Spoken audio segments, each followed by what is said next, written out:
Welcome back. You're listening to My Most Authentic Life. My name is Fede. I'm a former adrenaline-driven sales exec, now on a purpose-driven podcasting journey. Each week on here, you'll be inspired by a story that will empower you to lead a more authentic and fulfilling life. Thank you for joining me. Today on the show, Dramos. He's a media personality and the host of the Life as a Gringo and Street Stoic podcasts. This is his story today on My Most Authentic Life. Why don't we start with your podcast, Life as a Gringo? In that podcast, you tackle life through the vantage point of American-born Latinos who live their lives existing in a gray area. Can you talk about that and how this podcast came about? Yeah, I think, for me, a lot of my journey in my earlier years up until my 20s was sort of like trying to find my place, and I think we're all in different ways trying to find where we belong almost, and our sense of community. And I think for me, I was always trying different things, and I always sort of felt like an outsider, even within my own Latin community, because I didn't speak Spanish fluently, and I was raised here in the States, and there was definitely a distinction between like my cousins and family back in Puerto Rico, and then myself, and then even my friends in like New Jersey, where I went to high school and all that. In that aspect as well, right? I wasn't a white kid whose family was generationally growing up in the suburbs, so it was kind of like I always existed in this gray area trying to find, a group of people that I can call my tribe, and I think within that, it made it really difficult to be authentic. It made me sort of feel like I had to perform to fit into certain crowds or certain groups and kind of, almost shape shift, and then professionally getting into music and getting into radio and, sort of existing in the pop world and the hip hop world. It was just sort of more of the same of like, I'm here, I'm doing some really cool things, but it never truly feels like I'm able to really express myself fully, and then, that led to really finding myself in, sort of the aftermath of Hurricane Maria in Puerto Rico and sort of seeing that devastation and the sort of emotion that came up, for me and came over me while watching all of that sort of unravel. It was like, oh, okay, I really need to kind of realign myself with where I'm from, and going down that journey ended up sort of opening, all the doors that were once closed for me, and it really allowed me sort of find my voice and eventually led to opportunities like the podcast happening. Can you take us back to the name of your podcast? And you've said that the name itself allowed you to step into your authenticity. Tell us more about that. Yeah. So the kind of short story of it all is I was out in Puerto Rico. I was probably like 18 at the time, and I'm out with my aunt, who's only a couple of years older than me, which is a whole nother story. But she's taking me out. She's from the island, so we're going out to like some bars, and we're going to meet her friends. And I find one of her friends really attractive, and I'm trying to hit on her, and my aunt is introducing me, and she's like, "Hey, this is my nephew from the States." And this girl, sort of without skipping a beat, was like, "Oh, so you're a gringo." And it was sort of like, man, I'm viewed automatically as an outsider, and in my mind viewed as lesser than. And it was like this distinction of kind of like, I'm not interested because you're not one of us almost, so that like stuck with me, and I don't think she meant it with any malice or anything like that, but it was just one of those moments that for whatever reason it hits a particular nerve of ours and it kind of sticks with you. So I remember as I began on this journey of really trying to reconnect with my culture and my community and becoming more outspoken on issues affecting the Latin community, I really was like trying to be creative about ways that I can, be a part of it, but do it in a unique manner, knowing that I can't be the only one who feels like this, So just randomly kind of driving to my parents one night for dinner during, like kind of the COVID era, I was just thinking of creative ideas, which tend to come to me while driving, and it was a book idea originally, Life as a Gringo, and that's sort of where that concept came up. And for whatever reason, like that girl was jogged in my memory of her calling me a gringo, and that sort of seemed fitting at the time when I was thinking of names. Yeah, I really resonate with your story living in the gray area. As people know, listeners of this podcast, I came to Canada at a very young age, born in Mexico. And what we're talking about here is identity. What is our real identity? And authenticity, sometimes even within our own authenticity, we have to wear many hats. So, what is authenticity to you?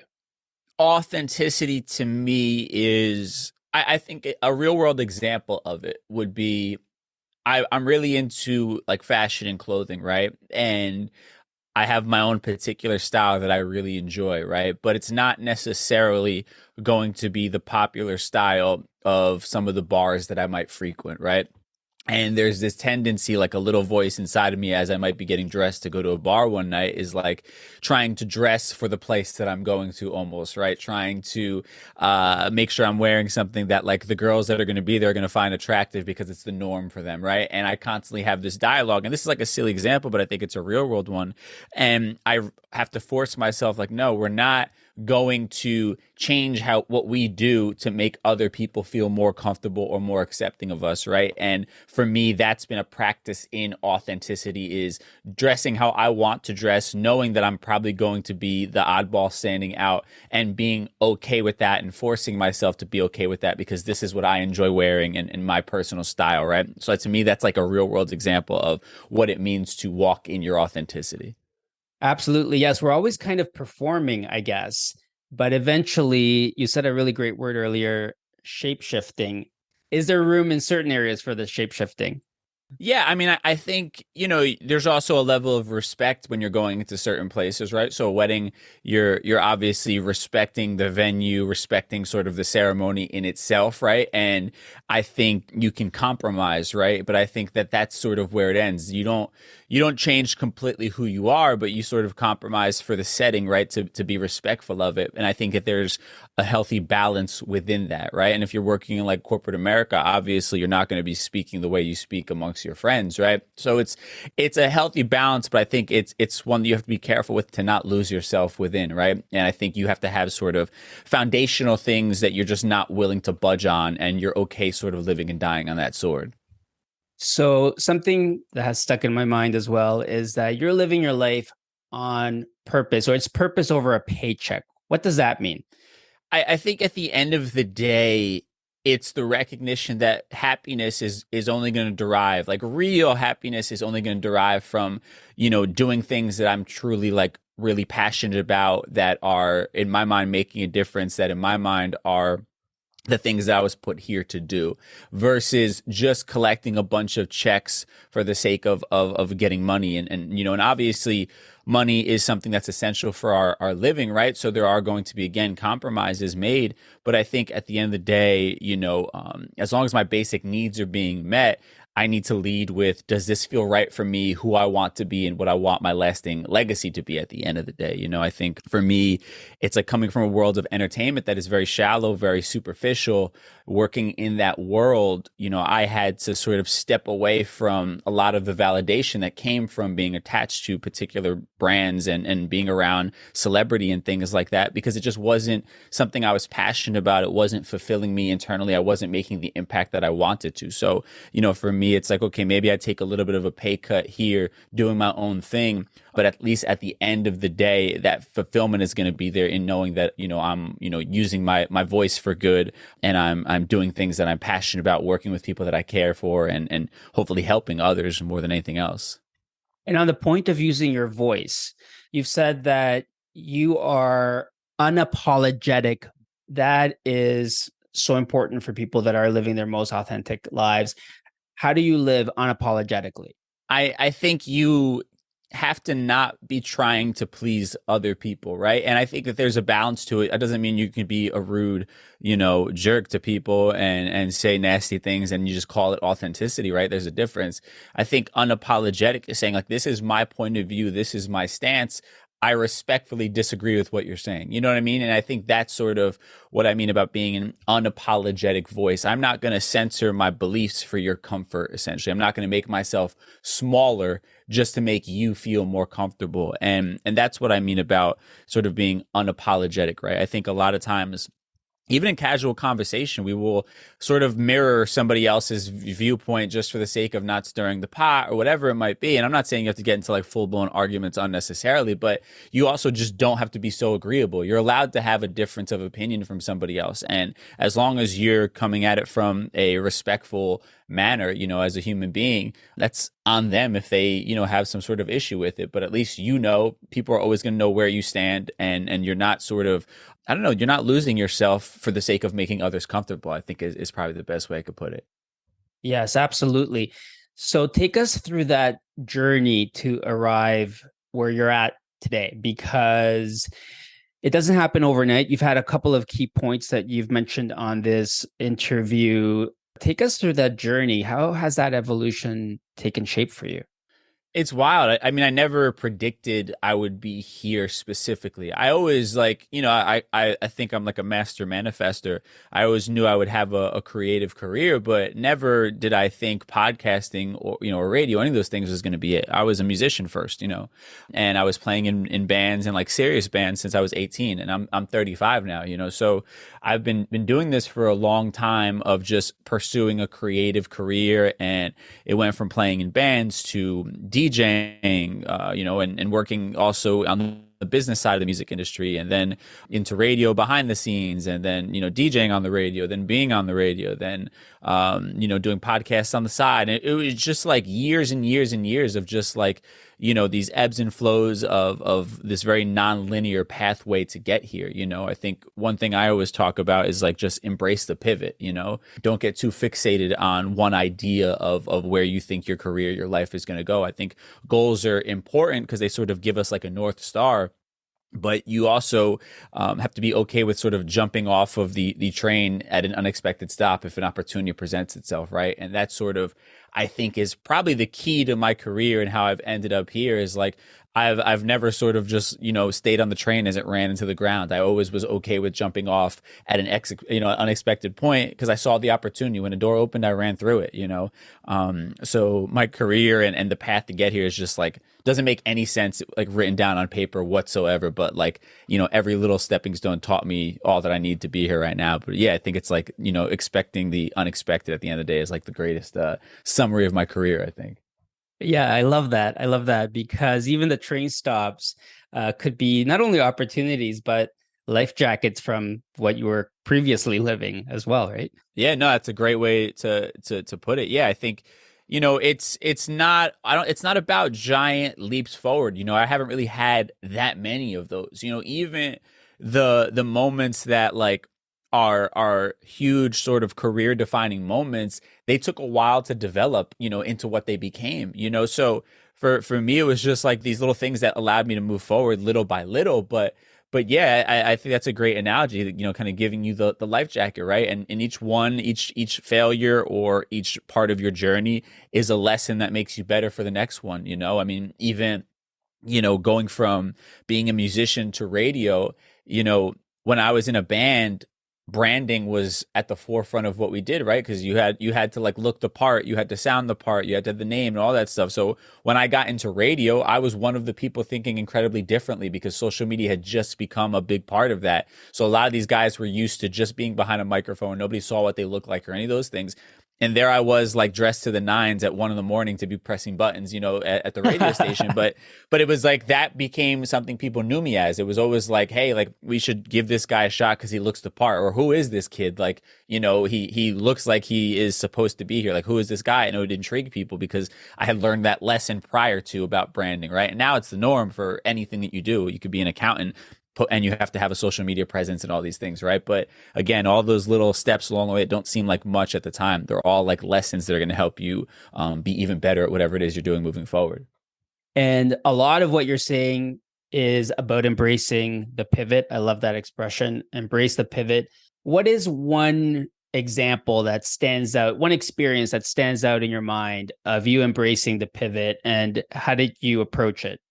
Yeah, I think the podcast is probably one of the better examples, right? So like prior to doing life as a gringo and doing, kind of more independently everything on my own, I was a producer on the radio show The Breakfast Club, and that was a huge opportunity. And that like provided so much exposure and so many different opportunities that I could have been doing. It was like a dream job for myself, but so many other people, and I ended up quitting it. Like when I got the podcast, I went all in on podcasting, and a lot of people thought that I was crazy. A lot of people were like, you should just be doing both things. How can you leave radio? You're just making a name for yourself. I was also on air at a big radio station here in New York City, and I quit that as well.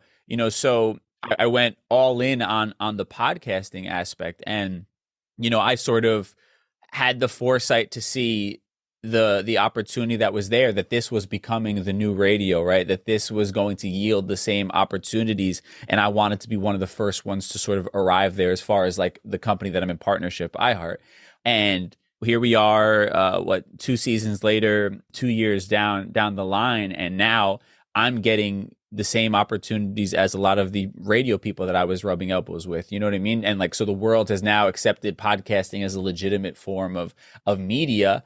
And now, because I was one of the first to hop on board for our company, I'm getting a lot of those opportunities. I'm at the forefront of it, right? So, it was me not getting fixated on the idea that my dream was to host my own morning show, right, in radio. And I said, okay, instead of having that dream, this is an opportunity. Let's run with that new opportunity. Again, it's not getting fixated on things, recognizing times change, things change, and you have to take the, opportunities as they come. And also, when you evolve as a person, you want different things, right? You can't allow yourself to be obsessed with something that the previous version of you was obsessed with, right? For me, the previous version of myself was searching for that validation that came with the proximity to celebrity. So that was a bit of the obsession over wanting to be a radio host, wanting to be a marquee figure for a brand like iHeartRadio. And once I began to work on that and recognize it for what it was, I had to sort of be okay with changing that goal because it was attached to a different version of myself, right? So, that's sort of the I think best example, particularly recently, of embracing that pivot and being unafraid to go a different course, even if you sort of had these plans for years or you were all in on them for at one point in time, Yeah, that's a great story.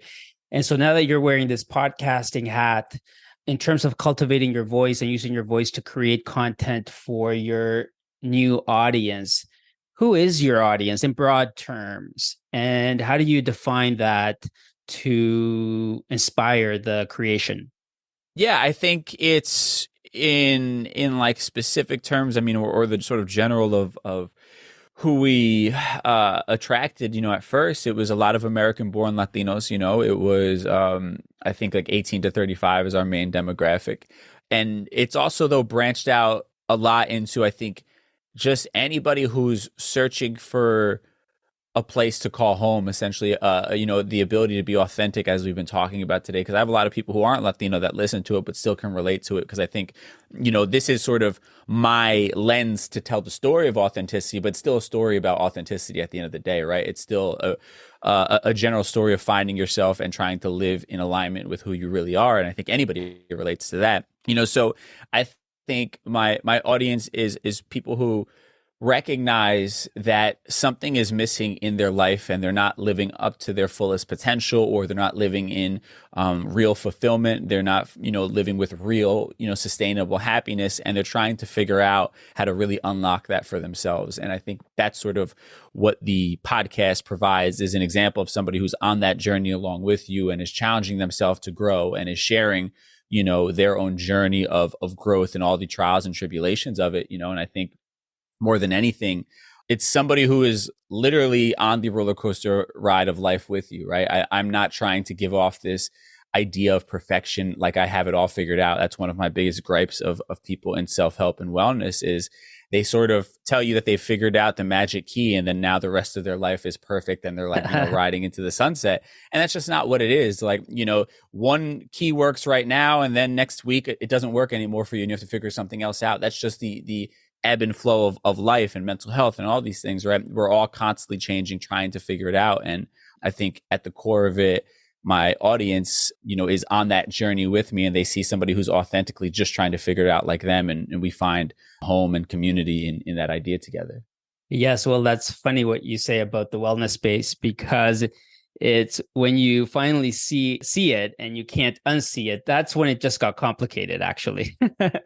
Yeah, well, I think, you can't put Pandora back in the box, as they say, right? And that's equally frustrating as it is exciting, right? Like when I see some of my friends sort of just blindly going through the rat race, there's a part of me that is envious of they're not self-aware enough to know that they're not actually really happy or whatever it is, or they're not aware of all that's happening around them or all the possibilities, right? Because for me, I'm constantly trying to evolve, constantly like, nitpicking at everything and trying to make everything that much better, and it's a gift and a curse. I get to experience life in such a tremendously beautiful way that is, incredibly fulfilling, and also I think allows you to really get all that there is out of life. But at the same time, it comes with the awareness that then brings a stress of you're not living in alignment with what you want and all these things, right? So it's a gift and a curse at the end of the day. Yes, absolutely. But like you said earlier, they're all universal themes, right? Everybody kind of struggles with being themselves. And yes, we compromise at things like weddings and stuff like that. But at the end of the day, we have to show up as our true selves.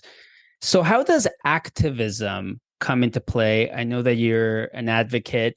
How does that influence your creative process?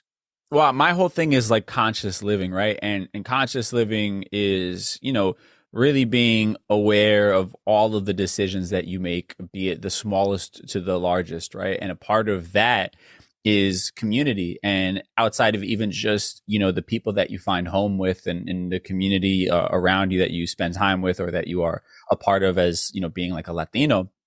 I also think community in terms of the larger sense of the fact that we're all sharing this planet together, right? And we're all inhabiting it together. We all have a responsibility to make it a better place for each person. I think activism obviously comes into that. I think you can't say you're living consciously if you're not also aware of all that's going on around you or in the world, right? And trying to, leave this place just a bit better than the way you found it. I think that goes hand in hand with the idea of conscious living. So that's where a lot of the activism comes into play. I want to be able to look back on my life and know that I did my best to make, this place just a bit better. And I think if we all shared in that same mindset, the world would be a far better place, and that's sort of what I'm trying to wake people up to, that sure, there are certain things that are sort of just exist within our own bubble that we have to worry about. But I think also collectively, if we all just cared a little bit more, the world probably wouldn't be in so much turmoil. And I mean, even things like the environment, right? If we all did our part, the environment itself wouldn't be kind of destroying it, itself. We would all be living a far healthier lifestyle, I think, than we are. And that just kind of is an example of if conscious living was a little bit more at the forefront of this world, rather than like capitalism and all those things. Couldn't agree more. If we did just a little bit, our collective transformation would get accelerated. So you've mentioned conscious living, and you've also described yourself as a disruptor teaching conscious living. So elaborate on that. Well, I think the norms of society are not sort of in line with somebody living consciously, right? The norms of society is a one size fits all box. And I think school is the greatest example of that. Anybody who doesn't fall in line in school is punished, right? The kids who are not interested in the subjects, they are not sort of asked to become creative and figure out a way to participate in their own way.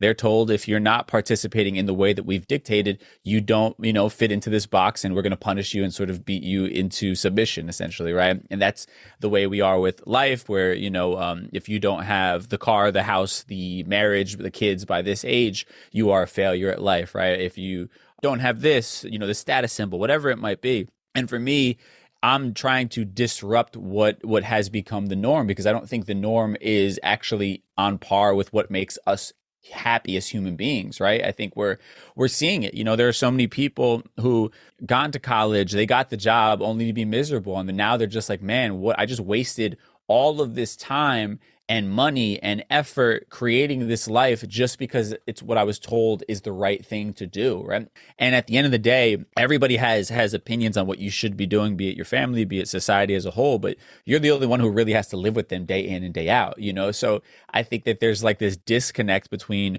what actually makes us happy, what real success is, and all these different, ideologies that come along with that. and it's ingrained in us from a very early age to sort of just continue to conform, and anybody who doesn't conform is ostracized. And to me, it's ironic that the idea of living in your authenticity and being happy is a form of disruption, but it's also just the way we live as a society.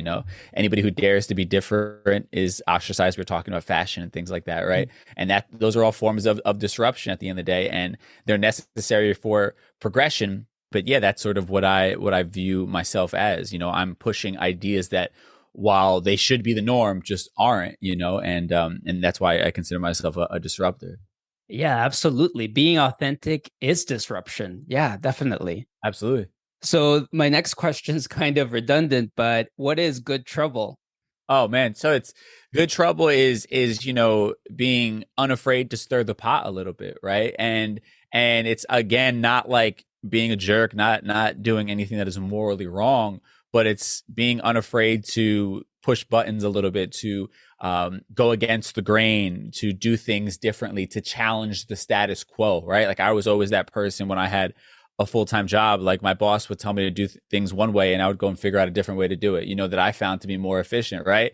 And that's, to me, like good trouble. And that's what it is to disrupt. That's what it is to progress as a society, right? Is to question, why are we doing things the way that we are doing them, and how can we do them even better, right? And I think people who participate in that oftentimes find themselves getting into good trouble at the end of the day.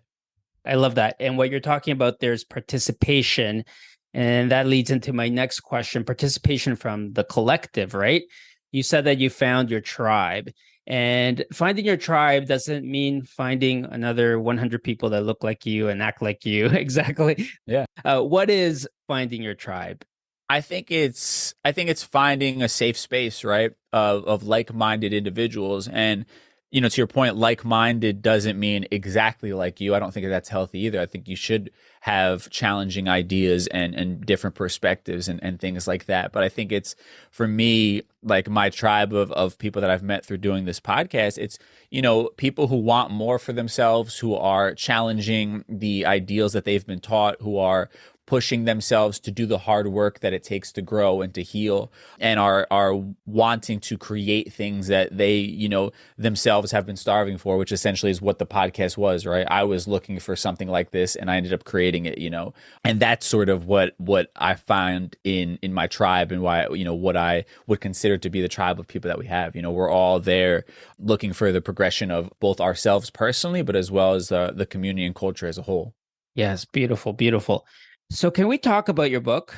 Yeah, so the book is a series of books I'm going to put out for this year, before the end of the year, and it's a lot of journal entry type of stuff. It is really kind of my own little thoughts on life, and experiences that I'm having. Some of it might be intentionally to inspire others. Some of it might be me sharing experiences that I'm having, and some of it might just be observations on sort of the world as a whole that I'm having in real time. And then I combine that with photography that I've been doing as well. Which, I think collectively, the whole idea, the book is called Just Be. It's this idea of really just trying to find presence, in a crazy world. And for me, sitting down for an hour every morning writing is me cultivating that level of presence. It's me sort of checking with what's on my mind. The photography is me being present in my environment, right? That's what I love about photography. I'm not, anybody who's great at it or has this crazy eye for it, but I love the idea that it makes me actually have to be present to my surroundings, because I'm looking for the beauty in sort of the mundane or the everyday, right? And that's sort of what this book is a collection of, is it's me cultivating presence, and then hopefully by proxy of that, inspiring others to want to live better, or to just feel seen in their emotions, because I'm very raw in what I talk about as well. So that's kind of the goal with it, and the whole idea behind it. I love that. Presence in a crazy world. Why 4 installments? For me, it was forcing myself to be disciplined in something. It's not easy to put together a book, right? And I didn't want it to be this like long, because I think, like, I love reading, but sometimes when you pick up a long book, it's also like a bit, it's scary. Like, you think like you're never going to finish this thing, right? So I wanted something that was like small, people can easily digest it, and it's ongoing. but it was also inspired by the hip hop artist Russ, who I'm not sure if you're familiar with, but he's this really cool like independent artist that put out like 10 mixtapes before anybody knew who he was, right? He was putting out one song every single week for like 2 or 3 years or something like that, right? Like this really disciplined thing. And the idea was that once people would discover him, once one of those songs popped off, he would have this entire back catalog that people could then fall in love with, right? And I think that was sort of the part of the inspiration behind this as well, was like, these are going to be my self-published books that I put out there, and whoever finds out about me is then going to have all of this content they can go back to and dive into. And I also think, for me, I'm a big fan of somebody like Nipsey Hussle, and a lot of his mindset with doing interviews and things like that was he would say yes to like any interview because he knew that it would create this gigantic back catalog of inspiration essentially for anybody, right? And that's kind of what I look at everything now is like, I'm always, trying to say yes to everything and create as much as I can because, one day I'm not going to be here, but I'm going to leave behind all of this stuff for people to be able to indulge in. And it's going to hopefully continue to inspire people for generations to come. Yeah, absolutely. The creative process or creation is like creating a time capsule. Exactly. Yeah. And I had like before this, I was working on like just a traditional book and we were doing some of the pitching for publishing companies and things like that. And then, this was sort of, a way for me to get back to my core of like, I'm not going to wait for anybody to do anything. I'm just going to keep creating. Right. So it's like breaking format, disrupting what it's supposed to be. And eventually that other book will get released. But, this is also me just showcasing like you can do whatever the hell you want to do. You just got to put forth your mind and do it. And, sometimes it takes you challenging yourself to this crazy idea of putting out 4 books in 1 year to then prove to yourself really anything is possible. And anybody watching can then be inspired by that as well. I thought it'd be cool if you could read this for us just to get a little bit of a taste test of your book, Just Be. So this is an excerpt from the book. So I say, feel all your feels, get angry. Give yourself permission to have an ugly cry. Wear the same sweatpants for days while ordering takeout and losing track of when the last time you showered was. But after that mourning process, whether it lasts an hour or a week, get hyper present to what opportunity or lesson is available to you from this experience. And if you don't see one, you're not looking hard enough. Key words there, and they all fit together, right? Like get angry, give yourself permission, and be hyper present to see the lessons. Yeah. I think, it's easy to allow the emotion of a situation to overcome us. And we're all human. It happens, myself included. But I think, the true gift we can give ourselves is making sure that nothing is wasted. Even the negative moments is what can we find from it? What can we pull from it to make ourselves better for tomorrow, And I think the beauty in that writing, if I can, say so myself, I think is the idea that you're allowed to have the human experience of a mourning period. You're allowed to be sad. You're allowed to be depressed about something not working out, whatever it might be. But then it's like, what are we going to do then with that emotion? How can we then flip it and turn it into something positive at the end of the day, right? And I think that's sort of one of my keys, or what I try to do, in life is to not allow any sort of moment to define me or for it to be wasted. I want to make sure I'm always utilizing these emotions, be it anger, be it sadness. How can I turn it into something that's going to benefit me at the end of the day? We have to recognize that everything we do, there's going to be a cause and effect, essentially, right? You're going to have to answer for every action that you take in this life. And we often don't make the best decisions if we are just in the heat of the moment, allowing emotion to lead us, right?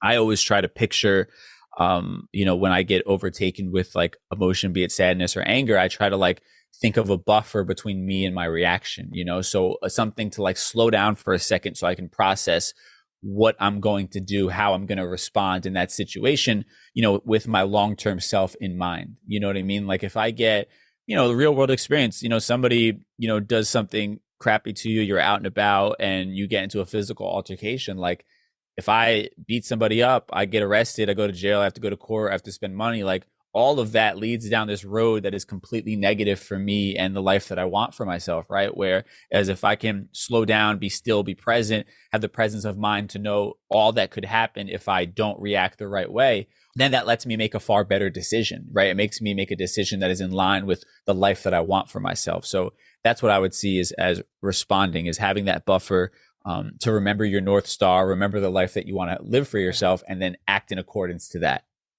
Now that you've said that, creating that buffer then is essential to be in alignment. Right. Yeah, that's sort of the presence, right? That's the presence aspect, and why it's so important to have that in your life and to be living consciously, right? Again, it's like conscious living is every little decision matters, right? It matters how many times you hit the snooze button in the morning. It matters what you eat, because that's going to determine how you feel throughout the rest of the day, right? Like all of those little mundane decisions actually aren't mundane at all. They are essential to, what type of day we're going to have, what type of week, what type of life we're going to live. Like every single thing matters, and you should always be acting in accordance with that. Well, awesome. Dramos, we have very different stories, but at the same time, what appealed to me about your story before the podcast, and even more so after this interview, is that I connect on so many levels, resonate with a lot that you said. Thank you for sharing that today. Of course, man. Thank you for having me and supporting the cause. I appreciate you. Thank you. And that's today's episode. As always, thank you for listening, and keep on living. Time on.